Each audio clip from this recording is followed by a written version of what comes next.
Funding for Market Journal is provided by the Nebraska Soybean Board. A diesel-powered engine on a farm works hard and operates in a grueling environment. Soy biodiesel fuels stand up to the challenge of powering farm equipment, but are also renewable and environmentally responsible as well. The Nebraska Soybean Board is committed to encouraging the use of soy biodiesel to protect the environment and sustain Nebraska's agriculture. The Nebraska Soybean Checkoff, growing opportunity from the ground up.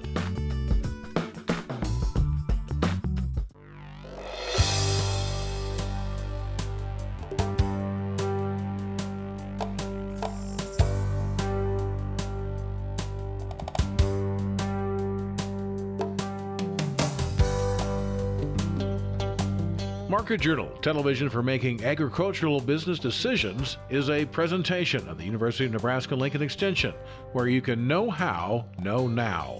Promotional support is provided by the Nebraska Farmer Magazine, and major funding for Market Journal is provided by the Nebraska Soybean Board. The Soybean Checkoff, growing opportunity from the ground up. Welcome to this week's edition of Market Journal. I'm Jeff Wilkerson. On this episode, John Meuret analyzes corn and soybean markets. Jenny Rees talks about recent crop damage from freezing temperatures. Bruce Anderson discusses evaluating your forage status. And Schmidt explains how cattle temperament might be linked to feedlot performance. John Meuret from Meuret Grain Company is our marketing analyst this week. As of the latest USDA crop progress report, the nation's farmers were nearly 3/4 finished with corn planting and 1/3 of the way complete sowing their soybeans. Nebraska is wrapping up its corn planting with less than 10% to go. The state had also put 65% of its soybeans in the ground as of Sunday. It was a turbulent ride in the soybean market this week, with prices moving higher Monday, starting the same way Tuesday before dropping lower, then surging back above $15 a bushel on the nearby futures contract Wednesday and continuing those gains Thursday. We started by looking at that movement when we talked with John Thursday afternoon. You know, I think unease, Jeff. Nobody knows exactly how many beans are left in the country or how many we've imported or have planned to import. On top of that, we don't have all the beans planted this spring. So real unease. I think people are just, it's a big question mark. And so the path of least resistance today is higher. In your area of Antelope County in northeast Nebraska, what's planting progress? Really, really good. We're 99% done with corn, probably 85% done with soybeans. A little bit of replanting this week, Jeff. Some of the early guys maybe got nipped back with some frost here late last week. So a few beans going back in, the corn should be okay. In that prospective plantings report at the end of March, we saw that the USDA was expecting about 81.5 million acres of soybeans. Now at the end of June, we'll get another estimate. Do you think that number will be much higher in soybeans? I think they're a little higher. The total between the two is higher. We talked about that the last time I was on. I still think that's the case. You've got some prevent plant acres that are going to come back in. Yeah. I would guess you're going to see beans maybe 1 million, 1.5 million higher. Corn probably still somewhere around 500,000 to 1 million acres higher. So yeah, I do. I expect both acreage figures to be higher, and I expect some prevent plant to come back into play. Now, will that weigh on the market heavily? I think it's going to be a factor today.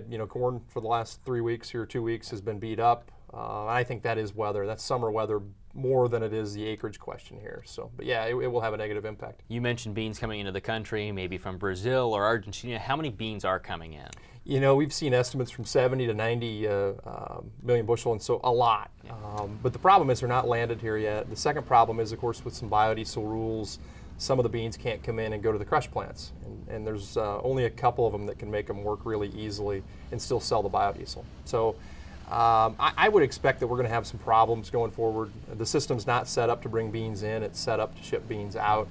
As you know, livestock's extremely profitable. So whatever the price of soybean meal this summer, you know, the end user is going to pay it here. So beans and soybean meal really, to me, are going to have a hard time finding the top here for a little bit. Right. If that's the case, if it's hard to bring it in and maybe there aren't as many beans as the USDA, I think you're kind of thinking that there's more beans than the USDA believes there is. But if the USDA is correct, then would that mean that we might ration some demand here? I think we're going to have to ration demand and or a combination of the imports. And the problem with rationing demand is just like we just said, which is that it's extremely profitable to feed any livestock today. So at what point does that guy stop? Boy, it's going to take a pretty high figure. So we'll get through it. And to your point, I think there are probably a few more beans around than there was a year ago.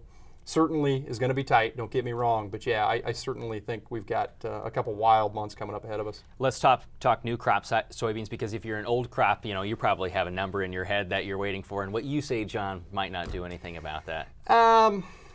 The new crop's really negative, but Yeah. I really think it's like the corn market a year ago. You had very, very tight old crop stocks, and yet we knew that we were going to grow enough acres for new crop. This year's the same thing. We know we have plenty of beans going to be planted, but we have to resolve the old crop situation first. And I think until we do that, we're going to hang around here. And beans are going to go to $13 new crop, and I still think an $8 or $9 new crop figure's not impossible. You still got those bear paws out then? I do, Jeff. I do. All right, let's move to corn. It has slid. What would cause it to go back up, or have we reached a peak maybe? I don't know that we've reached the peak necessarily, but what we've done is find demand. I think everybody jumped on the corn bull bandwagon early, pushed it up, kind of pushed the end user to the sidelines. And on this break, the end user stepped back in. He's been an aggressive buyer really on the whole break. And so that's a very healthy market in my mind. I think we've got this planting acreage figure coming out. We're going to have a little bit of weather probably going forward. I certainly think it's not impossible to see a bounce. And where does the top of the bounce go? It depends on the kind of severity of the weather. Now, would you wait for that if you were a seller, or would you try to sell in increments? I'd probably wait for it as a seller. I think you've got to wait. You've got a little time. And same thing, relating it back to the soybeans here, until we take the old crop bean situation off the table, you're going to keep new crop beans elevated, and I think that keeps new corn elevated. Yeah. What about basis numbers in your area? They're getting better. We've seen transportation improve markedly here from April into May. It's a little scary June forward. We know there's a lot of corn yet to move in the Northwest Corn Belt, and the railroad's performing slowly better here. Next week, Mike Briggs will join us to look at cattle markets. We showed you last week how powerful storms May 11th dumped large amounts of rain over certain areas of Nebraska. Later in the week, temperatures dipped below freezing, causing frost damage in some of Nebraska's fields. UNL Extension educator Jenny Rees is located in Clay Center, where she estimates 25% of the county was affected by a storm May 11th, before then experiencing damaging temperatures a few days later.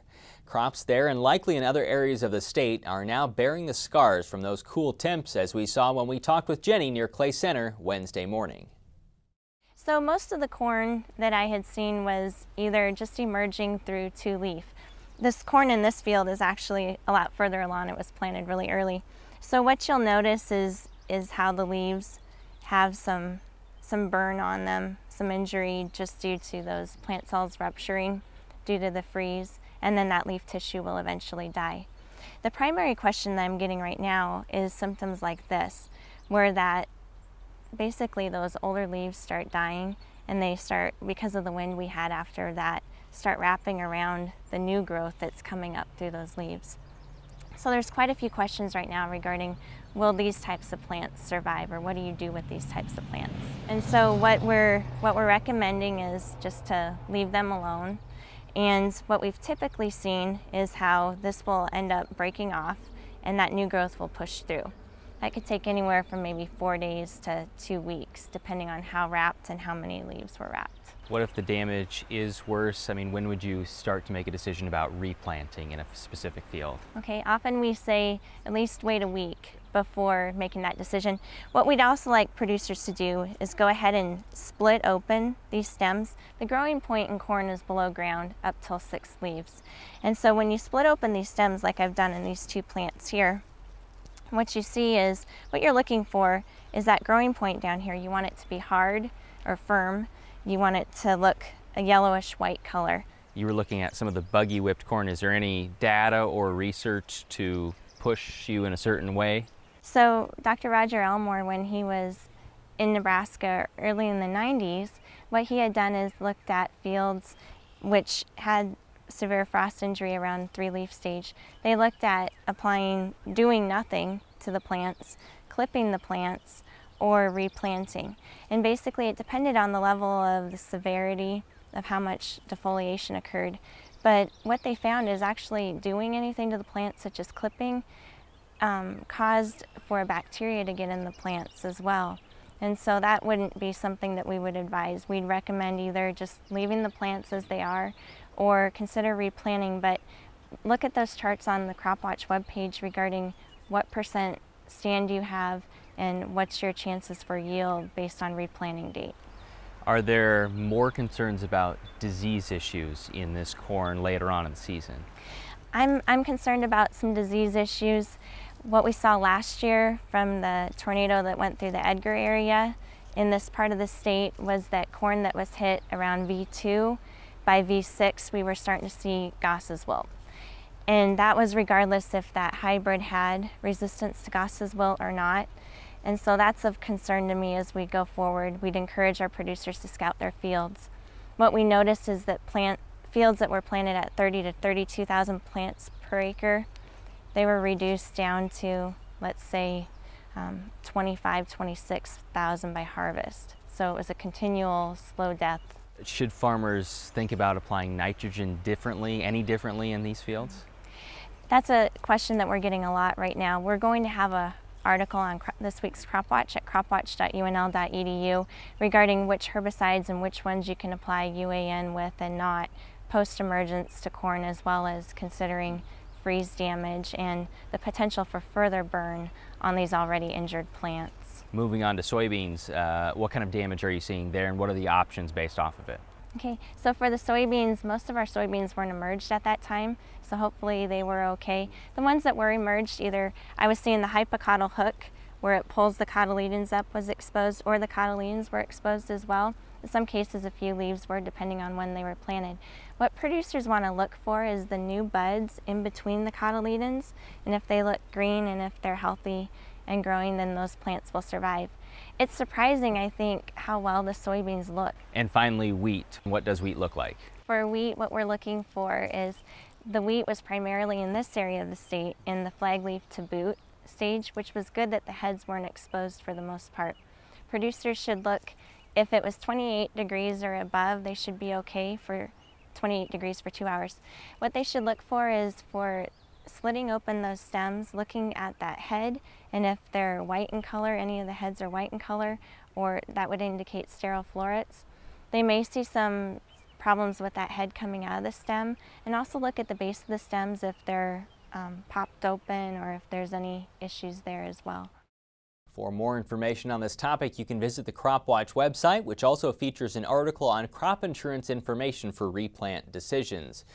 One of the country's largest biodiesel producers offered more support to the industry this week. Iowa Governor Terry Branstad extended a law providing a 2-cent per gallon credit for the first 25 million gallons of biodiesel produced at any single plant in Iowa. The federal tax incentive for biodiesel production expired at the end of December. Some in the industry held a press conference in Washington last week calling for its renewal. According to the Iowa Biodiesel Board, Iowa has the capacity to produce about 325 million gallons of biodiesel in a year, second only to Texas. UNL Extension forage specialist Bruce Anderson joined us earlier this week to look at a few issues related to feeding and grazing through spring and summer. As we learned in the latest USDA state report, the first cutting of alfalfa is underway in Nebraska, which Bruce says is important if you're looking for a higher quality of hay. I think that in a lot of cases, the alfalfa may not be as far behind as some other crops seem to be out there in the field, as long as that alfalfa didn't get hit very hard by the frost. So getting that alfalfa cut about this time, especially if you're looking for some really high quality hay that's going to go to some dairy livestock or to some horses or other animals that need real high quality, needs to be done fairly quickly. Otherwise, we're going to use hay that, it's going to be fine for a lot of the livestock that we have here in the state, but it's not maybe going to measure up to the level that a dairy cow would want to have. Let's talk about planting some feeds that you might be using. What should you have already put in the ground and what can you still plant? Okay, if we're going to be looking at any of our perennial forages like brome grass or some of the native warm season grasses or alfalfa, for instance, we've pretty much finished our spring time frame when we can be most successful with them. Any further planting delays is going to really increase the risk that they're not going to make it through the heat of summer because they won't have developed the root system system enough. In those situations, we'll probably be better off to wait until maybe late August before we try planting them again. Now, on the other hand, if we're looking at some annuals, especially the summer annual forages, like the millets, like the Sudans and sorghums, we're starting the time frame now when they can really be put into the ground, and expect that warmer summer temperatures are going to help them germinate, emerge, and start growing rapidly. So this is a good time to think about starting to get those fields started. Some areas of the state have done really well with precipitation, especially over the last week or two, but there are still some areas that haven't got as much rain. If you're in one of those areas, should you be planning for adjusting your numbers on pastures or grasses that you might be using? Well, I think if we're in a drought area or for some reason don't expect to be getting the forage and feed resources that we normally would, we need to be starting to really look at what our animal numbers we can support is going to be. We may hope that we get some real good summer rain to push the production of those grasslands, but if we look at history, the chances are very, very low that we'll be able to make up for any shortages that we've already experienced. So we've got to take that into consideration and make the proper plans right now to feed the animals that we can handle, and maybe dispose of some of the others or look for other feedstuffs that we can feed to them. If you're going to be putting up hay this year, I'll throw you a softball. Why is it important that you get a good storage quality? Well, the hay's going to be maybe great when we put it up, if we get it put up without any weather damage. But once we get it put into the bale, if we're going to store that hay outside and it gets a lot of rain on during the summer or gets a lot of wind damage, the feed value as well as even some of the yield is going to disappear for us. So it becomes really important to kind of identify what it is that we're going to be needing, what is our best hay that we need to store in best conditions, get that under storage, some type of a roofed structure, whether it's a formal hay shed or just a partially used machine shed or something like that, or even under tarps in order to protect it from the rain that Mother Nature hopefully is going to be blessing us with later on here this summer. To finish out here, if you do have to store it outside, is there any specific way that you should be stacking or lining it up? Well, I think one thing we got to recognize is that a lot of the damage that comes to outside stored bales comes from the soil, from moisture soaking into the bale from the bottom. So make sure that we've got the hay stored on an elevated site where there's good drainage away from those bales. Then avoid having too much of the bale, especially rounded sides, touching one another. Don't have the twine sides touching one another. Don't stack the hay outdoors where rain runs off one bale and onto another bale and soaks in and can create a lot of spoilage and mold because we don't have air able to circulate and dry that moisture back out of the bales. Related to the drought differences between areas of Nebraska, Bruce says it's important for farmers and ranchers to understand that advice they may hear or read isn't universal. Because those recommendations assume a certain moisture situation, Bruce says each producer should only use the advice that fits their condition. The Maine, Nebraska farmer says Nebraska is making progress in catching up to neighboring states in wind energy development, and Norfolk Community College has developed a wind energy degree program for students interested in pursuing jobs in the wind industry. This month's magazine explains the history of the program and the training it offers. More than 36 students have completed the program over the past 3 years. It's the only program of its kind in Nebraska. To learn more, you can read The Maine, Nebraska Farmer. Research findings from UNL, K-State, and the USDA show the temperament of feedlot cattle may affect how those animals perform. It could impact their immune systems, carcass weights, and quality grades. If further studies support this data, UNL's Ty Schmidt says producers might be able to optimize the way they manage those animals in the feedlot. We talked about the research results with Ty in the R.B. Warren Arena earlier this week. There's been a lot of research over the past 5 to 10 years looking at the temperament of cattle and how it impacts some different things. And a collaborator of mine, Dr. Carroll, we work with at the USDA in Lubbock, Texas, he's done a lot of research with them and looking how they perform in terms of handling stress or how they handle immune challenges. And some of the things that he's seen is that the temperamental animals, they typically don't show an immune response. If you think about riding a pen and looking for sick cattle, these temperamental cattle won't show you the symptoms even if they are sick. And so we started looking at, what's this temperament going to do and how can we utilize it? And so with all the data he's shown that shows that they do have a really altered immune system, they don't show clinical signs, and they handle stress a little bit different, we thought we need, we've got great data that shows some interesting things, but it's not going to mean anything to us until we utilize it in the industry. And so our initial thought was how we could use it is to sort cattle upon arrival. Can we sort them based on how temperamental they are and then manage them a little bit different?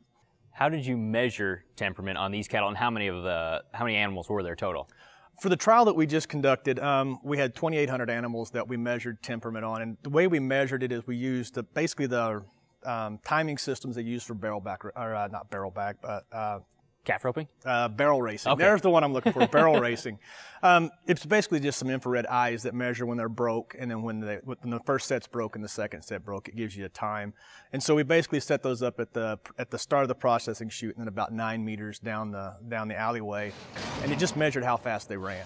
And there's been some really good data that shows you can take that, how fast they come out of the processing chute during processing, and relate that to temperament. And so it's the only measurement we have right now that's actually an objective measurement, one we can actually repeat. And so we utilize that. And basically, when these cattle were processed at the feedlot, what we did was, for each pen that came in, we just measured how fast they came out, and then we identified the top 20% fastest cattle as temperamental. Was there any difference between that top 20%, that group, and the percent that then was less temperamental? In terms of, let's go first in terms of what you had talked about before, in terms of how they relate to maybe a disease or injury within the animal. What we've got from the results is those animals that were that top 20%, in terms of their ability to fight our immune response or how they challenged, we looked at lung lesions at the time of harvest, and what we saw in the lung lesions was that there wasn't much difference in which ones had lesions between the two groups, whether it's the calm or not temperamental and temperamental. But the damage that was associated to the calm animals or non-temperamental was a lot more severe than what we saw in the temperamental animals. So they had respiratory disease, but they didn't have near the damage in the lungs that we saw in those calmer non-temperamental animals. Was there a difference in the final product, how they graded and how much meat there was? Absolutely. What kind of surprised us, the temperamental cattle, and the biggest thing that got us was their hot carcass weight was lighter. They were somewhere between 5 and 10 pounds lighter on average compared to the calmer, the non-temperamental animals. They also had a little bit lower quality grade, so there's a little bit of money being left on the table. If you can find a way to utilize them ahead of time, if you identify them, you can maybe keep them on feed a little bit longer, find some way to mitigate that differences. But so there were some differences quality-wise, less marbling score, and then the hot carcass weights. That's the real big one that kind of caught our eyes. You kind of answered this question, but then does this lead you to say you should sort based off of this or not yet? My answer is not yet. There's still some research we need to be doing, but I think there's a good opportunity here.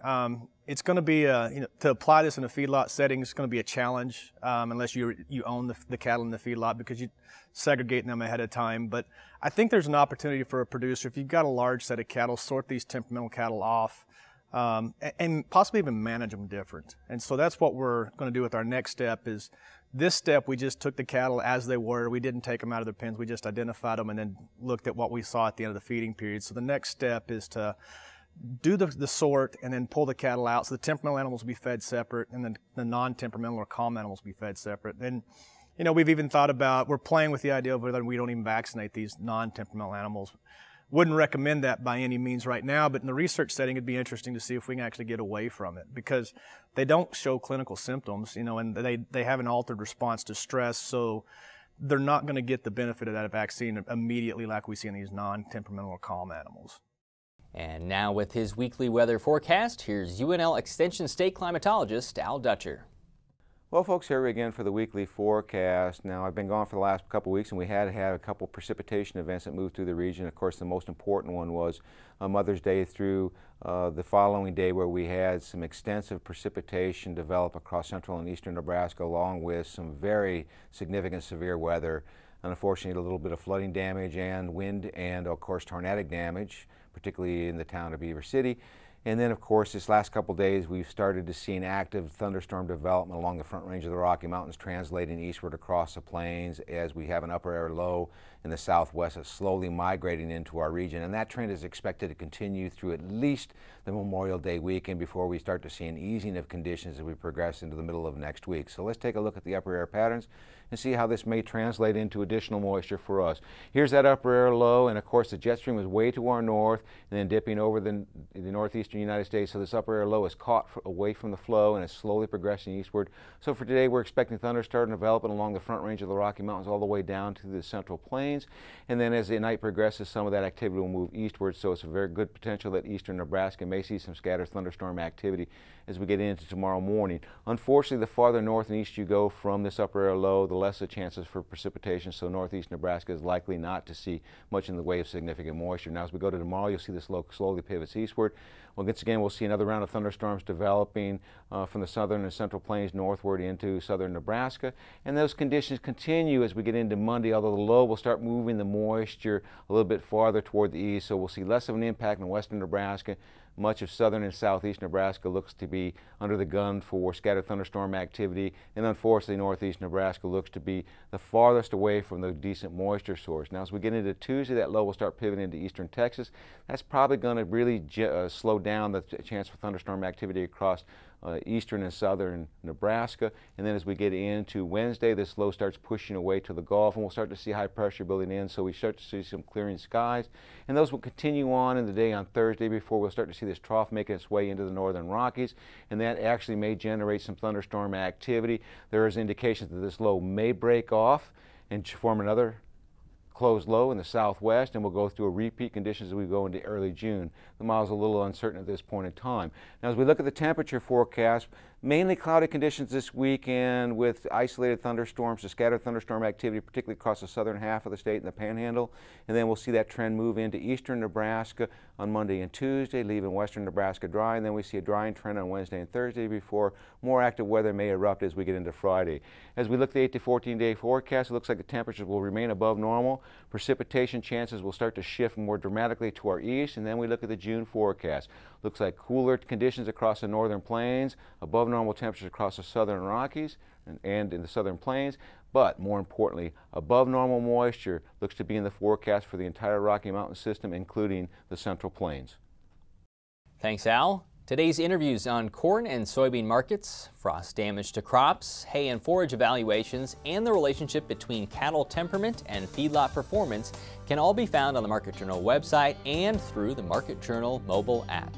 Next week, Mike Briggs will join us to look at cattle markets, and Tamara Jackson-Zims will discuss corn diseases. Until then, thanks for watching. I'm Jeff Wilkerson. We'll see you next week. Join Market Journal online at marketjournal.unl.edu. You can also follow us on Facebook and Twitter. Promotional support is provided by the Nebraska Farmer Magazine. Funding for Market Journal is provided by the Nebraska Soybean Board. The Soybean Checkoff, growing opportunity from the ground up. Market Journal is produced by the University of Nebraska-Lincoln Extension, where you can know how, know now. Funding for Market Journal is provided by the Nebraska Soybean Board. Soybeans are found on dinner tables around the world. Some form of the soybean is found in baby foods, snacks, cooking oils, and many other food items eaten daily. And soybeans provide the protein in the diets for livestock and fish. The Nebraska soybean farmers support research to develop new soy-based products for foods, livestock, and industrial uses through their checkoff dollars. The Nebraska Soybean Checkoff, growing opportunity from the ground up.